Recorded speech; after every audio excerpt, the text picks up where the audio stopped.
All right, kids, quick and dirty tutorial.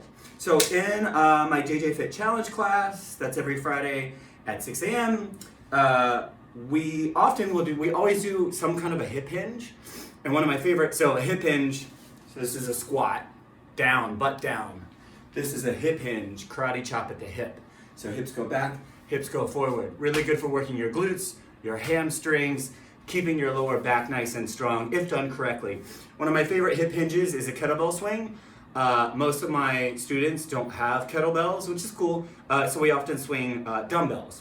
So I keep promising in class that if you have trouble with your swing, or you're not comfortable with it, you can message me for some help. So I figured I would just proactively do a very quick demo of how I like to set up for a dumbbell swing. So this same is true for a kettlebell or a dumbbell. I'm just gonna use a dumbbell today because that's what we often use in class. But I always start with the weight, kettlebell or dumbbell, several inches in front of me, and I get back and low. And it's like, I didn't play football in college, like, let's be serious.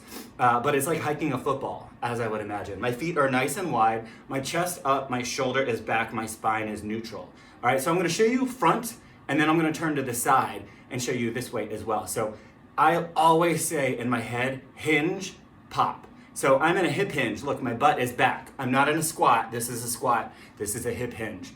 I externally rotate my shoulders, just meaning I really grip it nice and tight. Notice how my triceps kind of turn around and my armpits disappear. That's what I want. So my lats, these muscles here are nice and fired, and I depress my shoulders, all right? I create some tension in my abdominals by making that really annoying sound. Hinge, pop. So hips go back, hips go forward. My chest goes down, my hips go back. Chest goes down, hips go back, chest goes up, hips come forward. Squeeze my butt. I am using the power, the explosiveness of my hips, of my butt, of my leg muscles to pop that weight up. And my grip just remains nice and firm, but not death grip. And my arms are just kind of going along for the ride. It's not a really army movement. So notice here, hinge pop, hinge pop. I'm using my legs. Watch what happens if I try to use my arms. Right? It's clunky, right? I'm gonna show you from the side. Hips go back, hips go forward. Look at my chest. Look at my shoulders. My back is flat, neutral the whole time as I pop. One quick thing, I'm gonna show you a bad one. This is a bad one. This is hyperextension of the back. We don't wanna overuse those back muscles. It's hips, butt, hinge, pop. Beautiful. And then I set it down just like I picked it up. All right, kids, see you in class. Message me if you have any questions.